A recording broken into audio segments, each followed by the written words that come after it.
Hi there, I'm Rabbi Spike Anderson, and welcome to my video blog, The Spiritual Lives of Families. So the other day, a friend of ours told us that her 4-year-old son had asked her, "Mama, what's a soul?" Well, she thought at first that he was asking about the bottom of his shoe. It turns out that he wasn't. He was asking about the soul, that thing inside us that he'd heard about from his friends or watching movies or who knows, but he really wanted to ask his mother, what's a soul? He wanted some answers, and she wasn't quite sure how to approach this.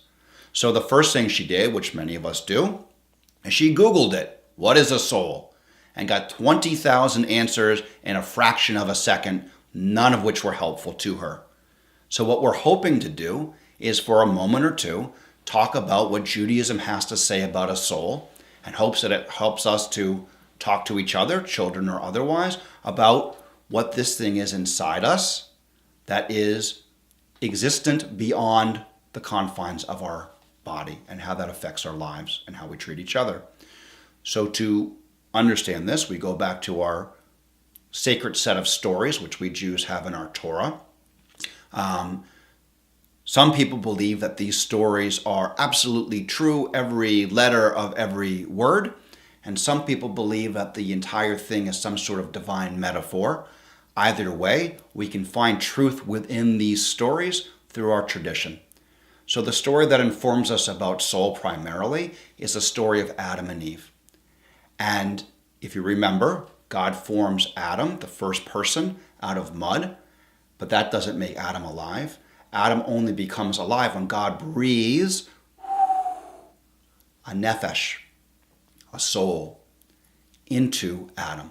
And that combination of the two things, the physical body, which doesn't have life of its own, and this breath of God that goes into Adam, that's what makes Adam alive.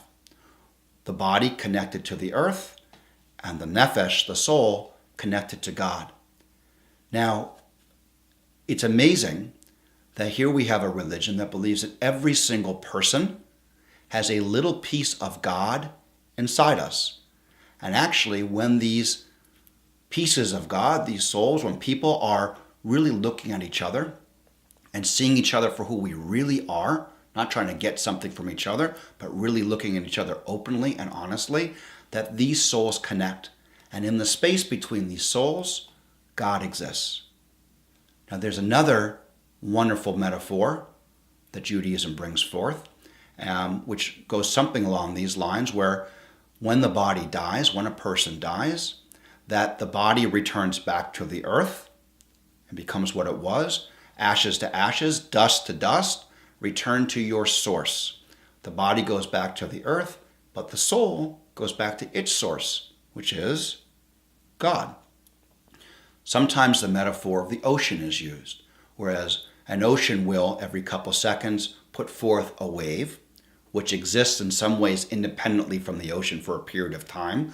Eventually, that wave goes back to the ocean, in the same way that our soul eventually goes back to God. I find this very comforting, this idea that even though the body is mortal, that the soul is immortal, and that our soul will be embraced in the warm, embracing, loving arms of the source after we die.